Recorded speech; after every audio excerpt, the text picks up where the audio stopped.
This is our second Grazist event, and we love being at Grazist simply because the visitors that come and they look for small wineries, small wine producers, and there is a quite a wide variety of the visitors we see here.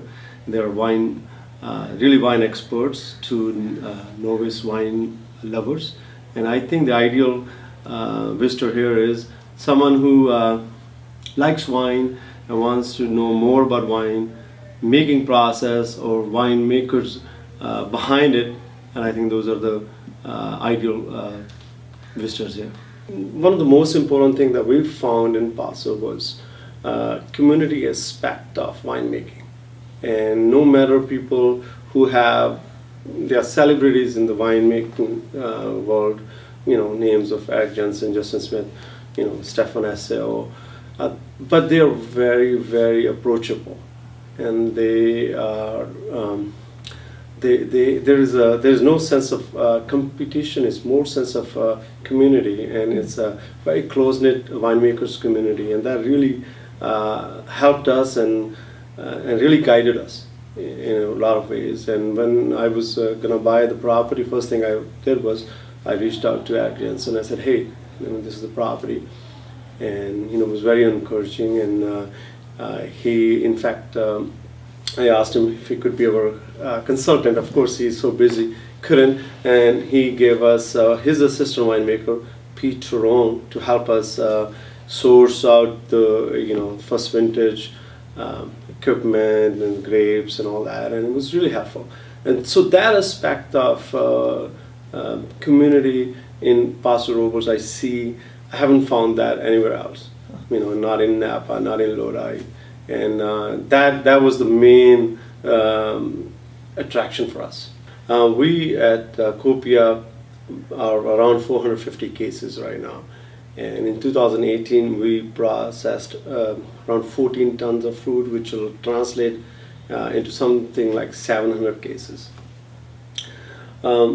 We like to source, and I'm going to give you an example. For example, Syrah.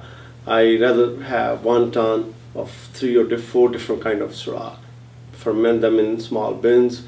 Then at the end of the day, I have 4 different lots that I can either blend them or bottle them separate. And having it at that small scale, everything goes through your hands, and it is very hands-on process.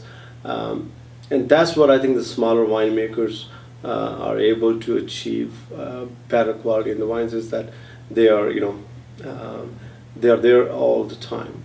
And I think as a consumer, when you reach out to smaller winemakers, small lot winemakers, it's more it is very handcrafted wines, where the winemaker is not only he's sourcing the fruit. He's like us, we like to go to the vineyard, make the pick decisions. When fruit comes to the winery, we process by hand. It's just me and Anita, in fact, on the processing table.